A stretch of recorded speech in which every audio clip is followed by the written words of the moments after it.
This is the story of Carlo Acutis, the Catholic Church's first millennial saint, who sadly died of a serious disease at the age of 15, before he could even get a driver's license. At first glance, Carlo seemed like any other teenager. He loved Nutella, playing with his dog, and playing video games like Super Mario Bros. But Carlo has already been responsible for 2 miracles: healing a boy of a serious birth defect and saving the life of a girl, both after touching his relic. And in 2020, over 41,000 people visited his shrine, and in 2025, Pope Francis will declare Carlo Acutis the first millennial saint. I really want to talk about Carlos' story, not because I'm some religious scholar or because I'm holier than thou, but just because I think his story is really inspiring, especially for a young Catholic like me, because he lived basically in the same era as me. Being born in 1991, he lived through cell phones, video games, and the birth of the early internet. But even as a young child, Carlo was different. At the age of 4, his grandma appeared to him in a dream as an angel, asking for prayers. By age 6, he shined in church class, and by the age of 7, he asked his first Holy Communion. To say that this changed his life would be an understatement. From then on, he attended Mass daily, prayed the rosary multiple times a day, and before and after Mass had a holy hour, because he believed that the Eucharist was his highway to heaven. Carlos's faith was so strong that it had a big impact on his friends and family. His mother Antonia, for example, had only attended Mass 3 times before Carlo. But Carlos's faith inspired her to return to going to Mass regularly, and she even enrolled in a theology class. By age 11, Carlo had become fascinated with computers. He taught himself how to code, was building websites for his parish, and gotten so good he was tutoring college students. He even made a website documenting Eucharistic miracles, where the Eucharist might be transformed into living flesh, or other miracles during Mass, showcasing over 182 of them. And this website is incredible. I use it to make this video, and it is such an amazing piece of work. I'm just in disbelief that someone this young could have made this. But regardless, Carlo didn't just spend all of his time building websites. He loved hanging out with his friends, making videos of his dog, and playing video games like Super Mario Bros., Halo, and Pokemon. When he noticed that he was gaining weight, he actually restricted the amount of time he played video games each week to just an hour. Carlo was known for his kindness. He stood up to bullies, helped classmates with their schoolwork, and made friends with everyone, even the janitors and custodians at his school, many of whom were immigrants and were generally ignored or mistreated by a lot of people. But not Carlo. Carlo went out of his way to make friends with anybody for that matter, and especially people who seemed to be alone at lunch tables or the children of divorced parents who were going through a really hard time. One of Carlos's favorite sayings was that all people are born as originals, but many die as photocopies.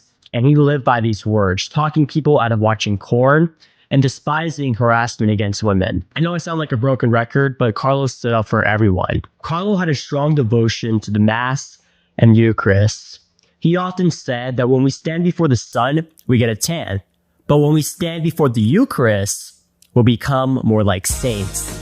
He believed that sin was taking our eyes off of the Creator and instead putting our eyes upon created things. And sadness was looking inwards and not outwards about how we can help others. And on that same note, he often wondered why stadiums were full, but church pews were empty. When one of his friends killed a lizard for no reason, he ran home and cried to his mom, and her mom had to console him by saying that the lizard was in heaven with Jesus. And with his first savings, rather than buying the latest Super Mario game, he instead bought a sleeping bag for a homeless person. Despite Carlo being born into a rich family and being able to go on vacation to Paris or London, he instead begged his parents to take him to pilgrimage sites and the Basilica of St. Francis of Assisi, who was his favorite saint. And despite his parents being able to buy him designer clothes, Carlo instead wanted to wear simple Nikes and jackets. Because of all of these things, some kids thought that Carlo was, well, weird. They teased him often and harassed him, and when asked why he never, ever fought back, he said, well, the Lord wouldn't be pleased if I reacted violently. Carlos's strong faith even inspired Rajesh, a family friend and the son of a Hindu Brahmin priest, to convert to Christianity. Rajesh was just blown away that someone like Carlos, someone as rich and handsome as charismatic as him, was such a strong Christian. Carlos's parish priest described Carlos being unforgettable, always caring, and humble. And because of all of these things, Carlo had a bright future ahead of him. And a lot of people wondered whether he'd be a skilled computer programmer, whether he'd be a priest, or whether he'd be an evangelizer traveling the globe. But when you actually asked Carlo what he wanted to be, he shrugged. And he said, I don't know. I just want to serve Jesus. And these words would seem inspired because just a few months later, Carlo would get the disease that would end up taking his life.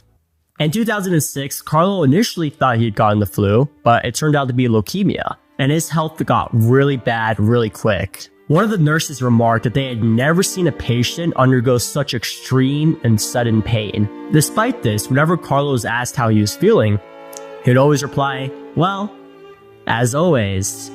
And just 30 minutes later, he fell into a coma. Carlo was immediately moved to intensive care and was given a treatment, and it went well.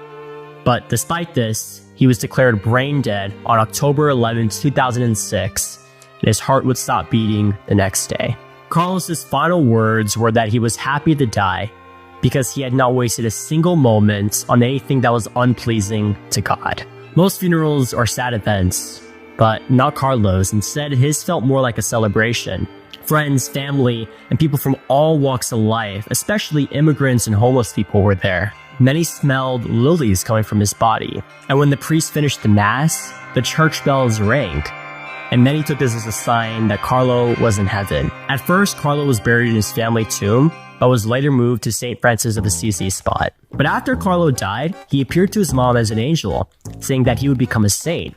But in order for this to happen, he needed to have two miracles that were related to him. The first miracle happened over 9 years later with a young boy named Matthias Viana. Sorry if I'm butchering your name. Basically, he was born with birth defects that meant he had constant vomiting and health problems. Medications hadn't worked, and his family just couldn't afford the surgery to help him. Frankly, they had lost all hope. But on October 12th, the anniversary of Carlos's death, he touched a relic of his. It was instantly healed. Another miracle involved a mother who was concerned for her daughter, who had suffered a serious head injury and was on her way to death in extreme pain. Desperate for help, the mom touched a relic of Carlos onto her daughter, and suddenly the daughter was healed. And doctors just were baffled by it. They had literally no explanation for how it happened. These two miracles have put Carlo on the path to sainthood. In his remarks, Pope Francis urged all of us to learn from Carlos's life, especially how he used the internet and his Eucharistic Miracles website to do good, to spread the gospel to everyone. Carlos's life has inspired millions, including me. Parishes hold prayer groups in his honor, schools are named after him, and his association is building orphanages in Tanzania. Carlos's life has showed me that you don't need to become a martyr, convert a country, or perform these incredible miracles during your life to become a saint.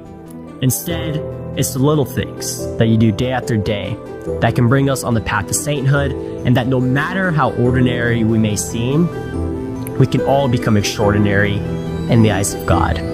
Thank you. God bless. Click on this video. Hey, maybe you'll like it. Stay prayed up. Bye. See ya. Have a nice day.